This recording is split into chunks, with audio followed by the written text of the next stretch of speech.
Okay. Thanks for waiting, Ryan. Ready? Mm-hmm. All right, everybody here is a college student, and that's a fact. So,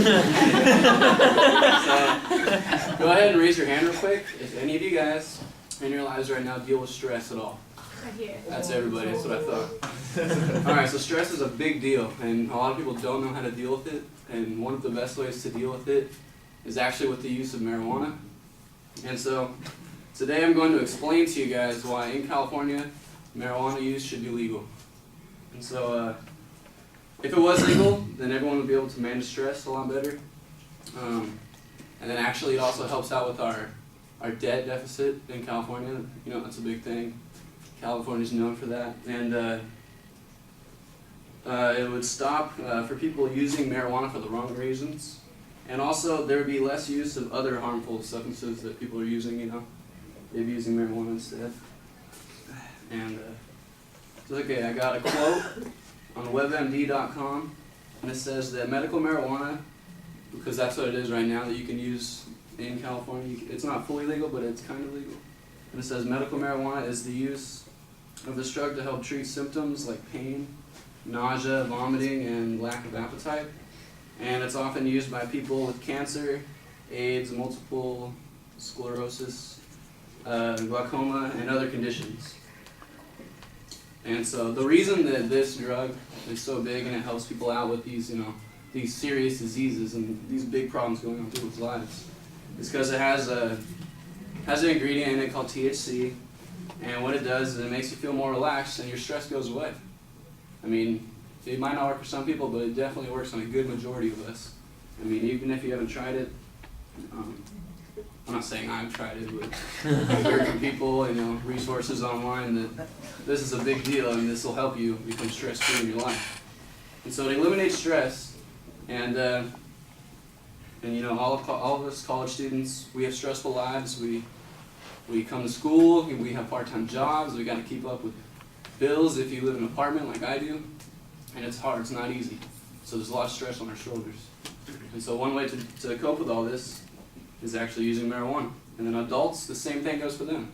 They have jobs, they have families, they have bills, plenty of bills for numerous things. And so even for an adult, if they were to use marijuana just once, if they wanted to, then it would help them out. It would take some of the stress off their shoulders.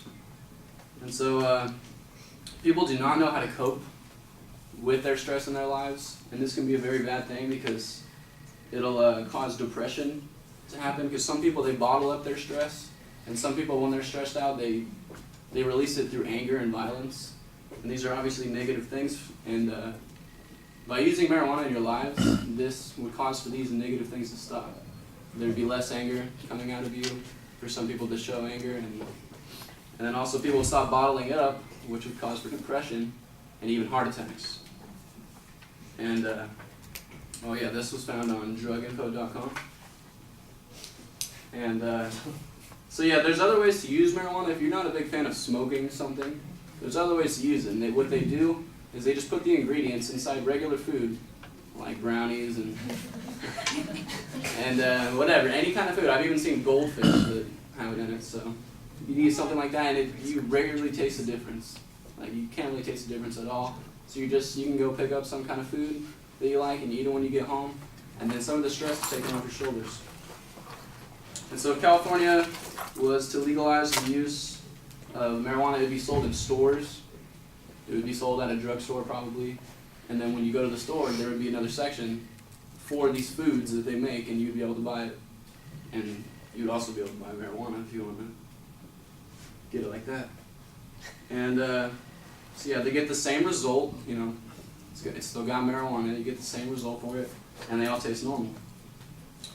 And so this takes me to my next point, that it would be less use of more harmful substances. So people today, there's other ways that you can cope with all this stress and everything in your life. People are using cigarettes, you know, all the substances that have nicotine in them. And then some people are even using hard drugs because they really want to get rid of their stress, like heroin and meth.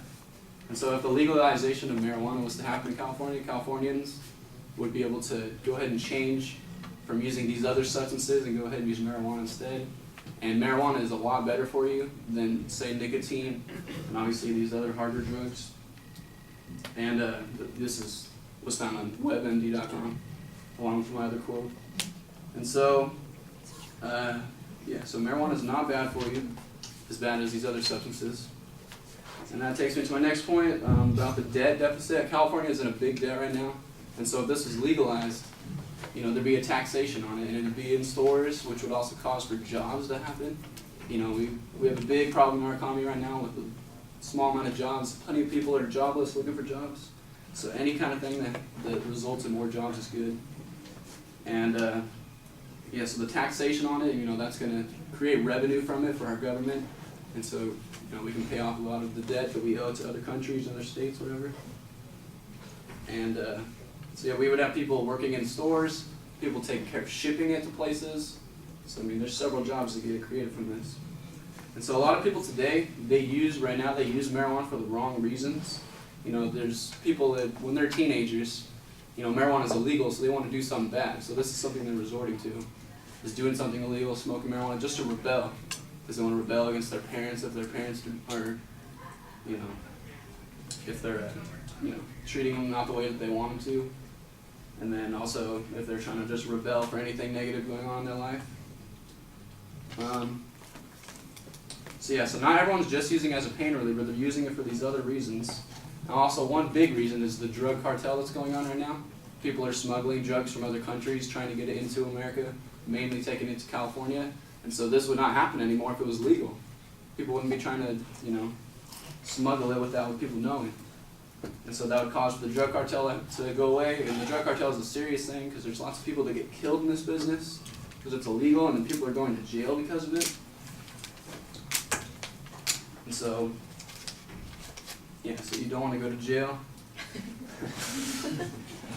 And so this would obviously stop if it was legal instead of being illegal. And so I was looking on just a normal website, drugfree.org, and it says that teenagers would stop smoking. If it says teenagers actually stop smoking marijuana if it was legal, because people are only doing it for these other reasons. And so actually less people would smoke marijuana if it was legal, because they're trying to rebel against their parents, rebel against society, is what some of them are saying. Alright, so if this was going to be illegal, or to be legal, then obviously there's going to be restrictions. Most of it will be just like the rules are with alcohol.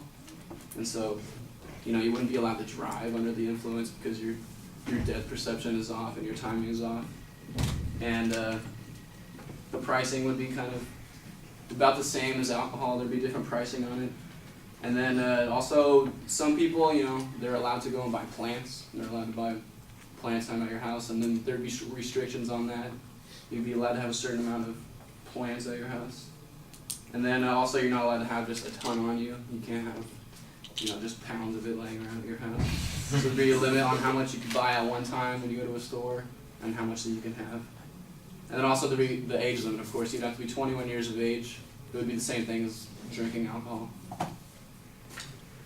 And so altogether, if there was a legalization of marijuana in California, and it sooner resulted in other states also having the same thing, we would all benefit from this in several ways.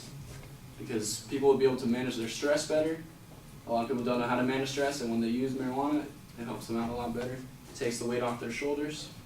And then one big reason is the debt would start to be reduced in California, because the taxation would greatly get a good revenue coming in, and it would help us out a lot. And then several people would stop using marijuana for the wrong reasons, like teenagers, and then the drug cartel that's taking place. And then people would stop using other substances like nicotine and other drugs that are harmful and a lot worse for you. They would start using marijuana instead, which is not bad for you. And thank you. And hopefully by now you understand that the legalization of marijuana would benefit all of us. Okay, and the critic, whatever, is Ben Crandall. No, wasn't it? I know it was a long Yeah, I one. thought your intro was pretty good. Could have been maybe a little bit more vivid on the structure, but I think most of us got it. You had some sources in there, but it would have been cool to hear maybe some quotes or thoughts from political officials or whatnot about the benefits of legalizing marijuana. maybe some actual numbers about how the taxing of it and stuff like that will benefit the state's deficit. It's obviously a very controversial topic, so maybe like a rebuttal or two in there would be nice. Yeah, refuting some of the views that it would be only negative. Hearing about some of the positive health benefits from it, other than stress relief for some of the other ones you made, or I guess more like why it isn't bad for you, because a lot of people still hold that stance. But otherwise, I thought it was pretty structured, and you spoke pretty confidently and comfortably. Didn't seem to have many weird, nervous things going on, so I thought it was pretty good. Okay, and I'll just follow it up. I think try to use some sources I that. forgot to say one. Is it too late? Well, yeah, well, I suspect that it probably is, but like druginfo.com. I'm not sure who those guys are, but I think we would probably feel a little bit safer if it was from like the New York Times or some big I cheese. should have found an article. Yeah, and I I still found a good website. and I think that Ben's point is really good. If you're trying to persuade somebody and the audience already knows about the topic, right? Mm-hmm. Then most of us have already made up our mind on this, and you're either preaching to the choir or you're talking to guys that don't agree with you, in which case you need to kind of address the stuff that they are thinking in their heads more. So part of the speech, I think, you probably get more, yeah. So, but Ben just brought that up anyhow, so I'm not going to spend a lot of time on it. Okay, thanks, and I'll stop this.